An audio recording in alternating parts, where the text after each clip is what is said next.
"There is a gentleman with him, mamma," said Kitty. "Who can it be?" "Some acquaintance or other, my dear, I suppose. I am sure I do not know."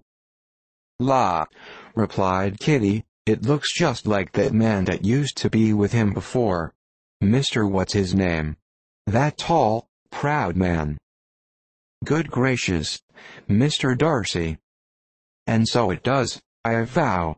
Well, any friend of Mr. Bingley's will always be welcome here, to be sure, but else I must say that I hate the very sight of him."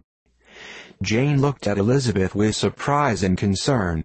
She knew but little of their meeting in Derbyshire, and therefore felt for the awkwardness which must attend her sister, in seeing him almost for the first time after receiving his explanatory letter. Both sisters were uncomfortable enough. Each felt for the other, and of course for themselves, and their mother talked on, of her dislike of Mr. Darcy, and her resolution to be civil to him only as Mr. Bingley's friend, without being heard by either of them.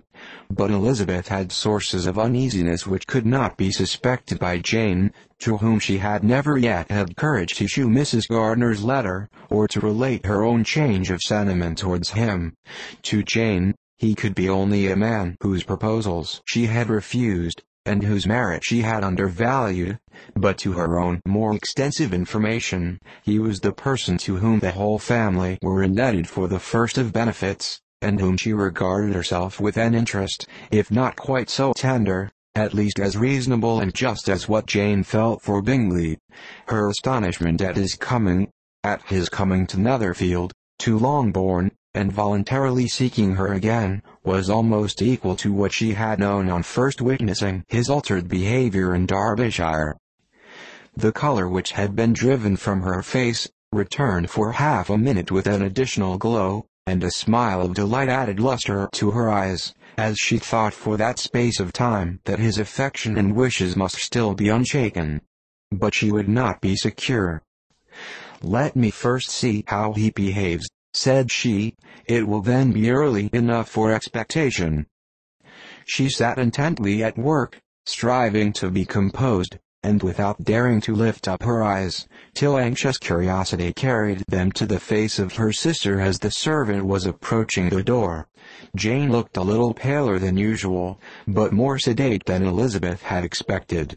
On the gentleman's appearing, her color increased, yet she received them with tolerable ease, and with a propriety of behavior equally free from any symptom of resentment or any unnecessary complaisance. Elizabeth said as little to either as civility would allow, and sat down again to her work, with an eagerness which it did not often command. She had ventured only one glance at Darcy. He looked serious, as usual, and, she thought, more as he had been used to look in Hertfordshire, than as she had seen him at Pemberley. But, perhaps he could not in her mother's presence be what he was before her uncle and aunt. It was a painful, but not an improbable, conjecture. Bingley, she had likewise seen for an instant, and in that short period saw him looking both pleased and embarrassed.